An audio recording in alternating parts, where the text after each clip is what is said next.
కరెక్ట్గా 22 years. అప్పుడే 22 years అయిపోయిందా అనిపిస్తుంది. ఎందుకంటే ఖడ్గం ఇప్పుడు చూసినా ఏదో ఫ్రెష్గా ఫీల్ అవుతూ ఉంటాం. ప్రతి ఆగస్టు 15కి కానీ గాంధీ జయంతికి కానీ ఎప్పుడు కూడా టీవీలో చూసి మళ్ళీ చాలాసార్లు చూడడం జరిగింది.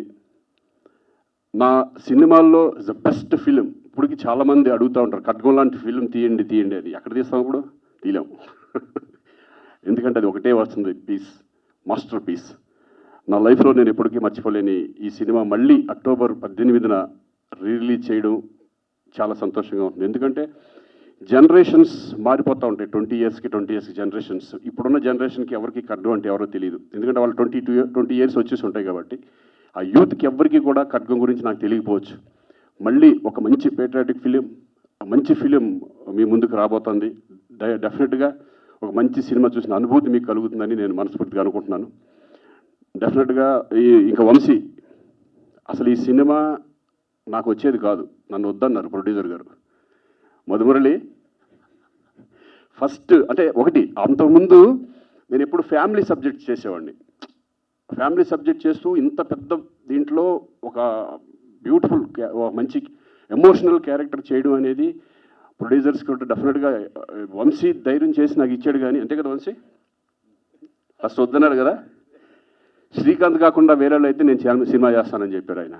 కానీ ఆయన అన్న దాంట్లో కూడా ఒక న్యాయం ఉంది. ఎందుకంటే అప్పటి వరకు నేను ఫ్యామిలీ సబ్జెక్ట్ చేశాను, భయపడ్డారు, ప్రొడ్యూసర్గా భయపడ్డాడు. కానీ వంశీ, నాకు శ్రీకాంత్ గురించి తెలుసు, అదేంటో తెలుసు, డెఫినెట్గా శ్రీకాంతే నాకు కావాలి అని పట్టుబట్టి మళ్ళీ ఈ క్యారెక్టర్ నాకు ఇవ్వడం నిజంగా నా లైఫ్లో నేను మర్చిపోలేను.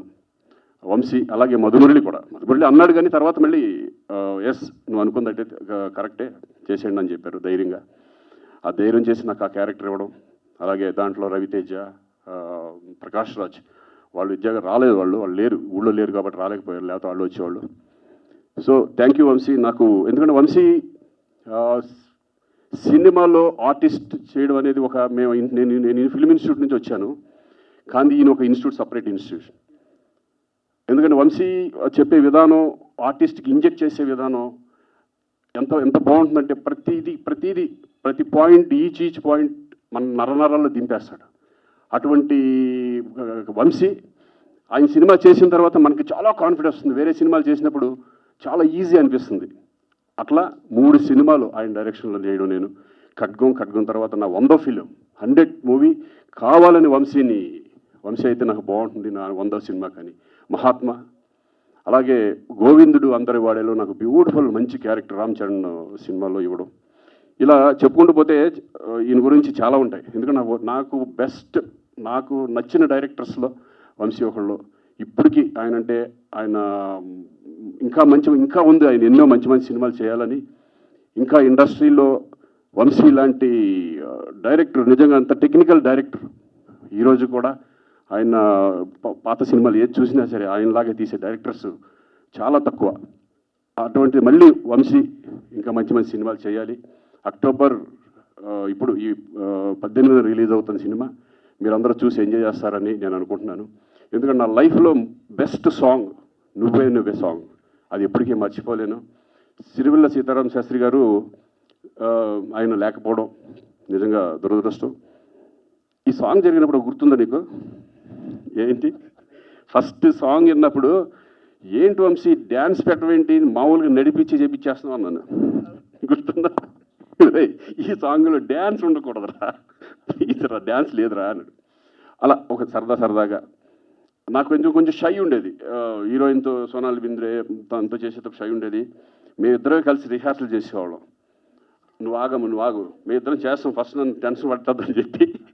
అలా అంటే తలుచుకుంటుంటే చాలా ఇన్సిడెంట్స్ ఇవన్నీ చాలా బాగుంటాయి. సో అక్టోబర్ 18న డెఫినెట్గా ఈ సినిమా మీరు చూసి ఎంజాయ్ చేస్తారని అనుకుంటున్నాను. అలాగే షఫీ అప్పుడే ఒక నేషనల్ స్కూల్ ఆఫ్ డ్రామా అప్పటి నుంచి వచ్చి చాలా న్యాచురల్ యాక్టర్.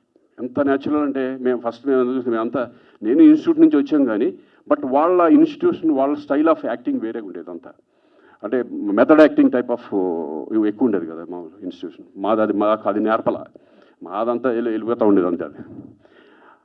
సో వండర్ఫుల్ ఆర్టిస్ట్ని ఇండస్ట్రీకి పరిచయం చేశారు వంశీ. అలాగే ఇంకా మా బాబు గురించి ఏం చెప్తాం, వాడు ఏ క్యారెక్టర్ చేసిన దాంట్లో ఇద్దరం ఎన్నో సినిమాలు చేసాం. ప్రేయసరావు దగ్గర నుంచి ఎన్ని సినిమాలు చేసాము. ప్రతి సినిమాలో కూడా వాడు మంచి బ్యూటిఫుల్ క్యారెక్టర్, మంచి ఆర్టిస్ట్. ఇప్పుడు ఏ క్యారెక్టర్ చేసినా కూడా దాన్ని ముందుకు తీసుకెళ్ళిపోతాడు.